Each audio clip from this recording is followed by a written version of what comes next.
The sun disappears, but the herd does not leave. Polar night settles over the forests of ancient Alaska, and nearly 4 months of darkness lie ahead.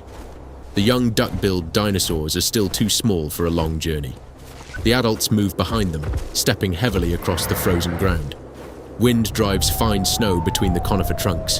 The leaves have fallen, the swamps are covered with thin ice, and fresh food becomes scarcer each day. Somewhere in the darkness, a predator moves through the forest, accustomed to hunting without sunlight. The herd seems to have only 2 choices. It can travel south, crossing thousands of kilometers and risking the lives of its young, or it can remain here, surrounded by cold, hunger, and endless twilight. For a long time, scientists believed the first option was almost inevitable.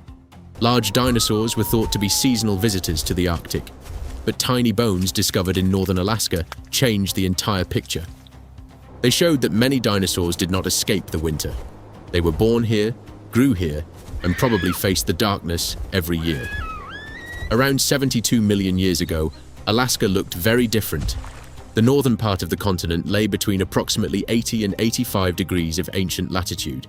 It was even closer to the pole than it is today. The planet was warmer than the modern world, so no permanent ice sheet covered this region. Instead of a white desert, there was a wet lowland crossed by rivers and channels. Coniferous and deciduous trees grew on higher ground. Below them stood ferns, horsetails, and dense undergrowth. During summer, the sun barely set, allowing plants to grow rapidly. But this abundance was deceptive. In winter, sunlight vanished for roughly 120 days. Temperatures sometimes fell below freezing, and snow covered the ground. The forest did not die, but it stopped producing its usual abundance. For herbivores, this meant a sharp decline in available food. For predators, it meant fewer vulnerable animals and more dangerous encounters. Seasonality, rather than extreme cold alone, made this world so difficult. The dinosaurs did not have to survive endless frost. They had to endure an annual collapse of light and food. At first glance, migration seemed to explain everything. Modern caribou travel enormous distances in search of fresh grazing. Why would ancient herbivore herds not do the same? Some researchers propose journeys of up to 3,200 kilometers. In autumn, large duck-billed and horned dinosaurs might have moved south. In spring, they could have returned with a new wave of vegetation. Predators would probably have followed the herds. This explanation appeared logical until young dinosaurs entered the picture. Dinosaur eggs developed slowly. Depending on the group, incubation could take between 2.5 and 6 months. Even if eggs were laid in early spring, the offspring of larger species might not hatch until late in the season. The newborns would have very little time to grow before autumn arrived. They could not immediately survive a journey across mountain valleys, rivers, and waterlogged plains. A herd slowed by juveniles would move less efficiently and lose more animals. This raised an uncomfortable question. If the young were born in the far north, where could they go before darkness returned? The answer was severe. Most likely they had nowhere to go. The evidence was discovered not in enormous skeletons, but in grains of sediment. For decades, paleontologists worked in the rocks of the Prince Creek Formation. They washed tons of sediment, searching for fragments only a few millimeters long. Among them were tiny vertebrae, limb bones, and barely developed teeth. Their surfaces and internal structures belonged to animals that had recently hatched or were still close to the moment of birth. These remains did not come from one accidental species. Evidence of reproduction appeared among duck-billed dinosaurs, horned dinosaurs, small herbivores, and several groups of predators. At least 7 kinds of dinosaur raised their young in the Arctic. They included relatives of Pachyrhinosaurus, small feathered hunters, and even the local tyrannosaurid Nanuqsaurus. The north was not simply a summer pasture visited by a single migrating herd. It supported an entire community connected by the same yearly cycle. Herbivores were born in the north, and predators were born beside them. Winter tested the entire ecosystem at once. The disappearance of sunlight did not stop life. It changed the rules by which life survived.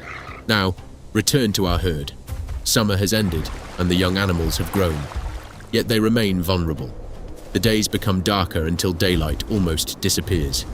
The adults slowly change from feeding on soft vegetation to consuming rougher material. They tear down branches, strip the remaining leaves, and search beneath the snow for ferns. Their diet may also have included needles, bark, and woody shoots. We do not know their exact winter menu, but their choices clearly became limited. Large bodies probably helped them retain heat and survive short periods without food. Fat reserves may also have supported them, although direct evidence has not survived. More important is what their bones reveal. Polar dinosaurs grew rapidly, but showed strong seasonal changes.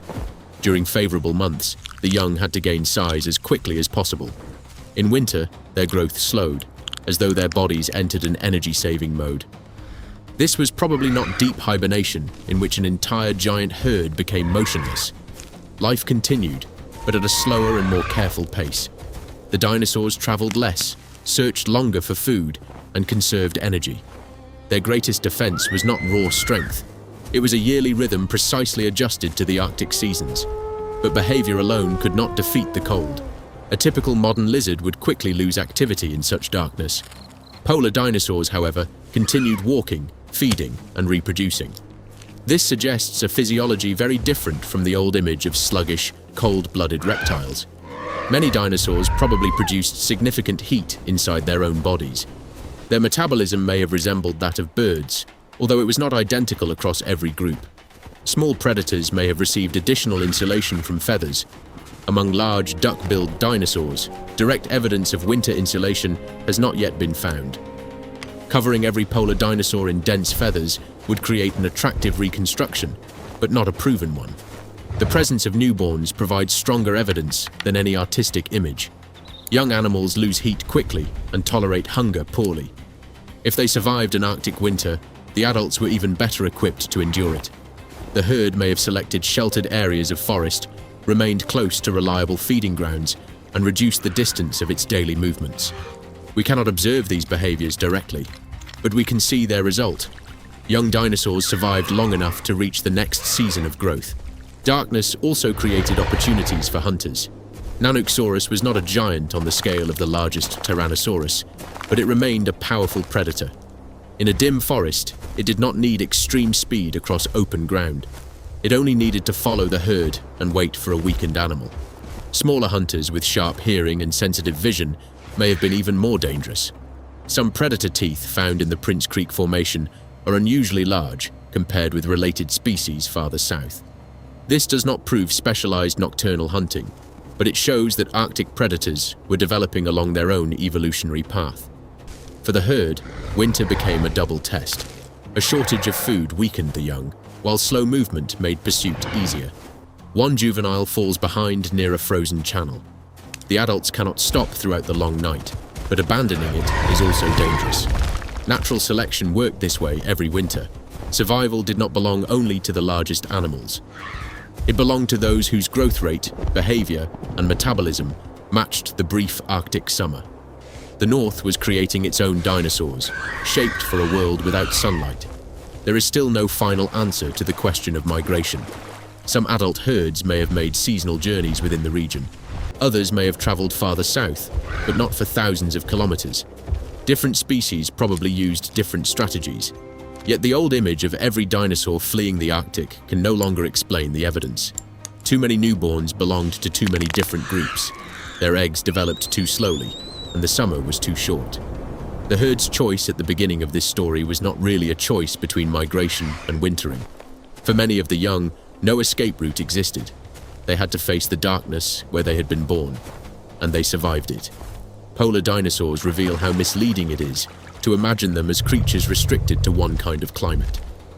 They lived beside rivers, in deserts, in forests, and among snow. Cold was not what destroyed them. Several million years later, a global catastrophe brought their world to an end. But before that happened, they conquered a place where reptiles were never supposed to belong. Perhaps the most important legacy of these herds is not their fossilized bones. It is the reminder that life survives not where conditions are easy, but where it can change quickly enough.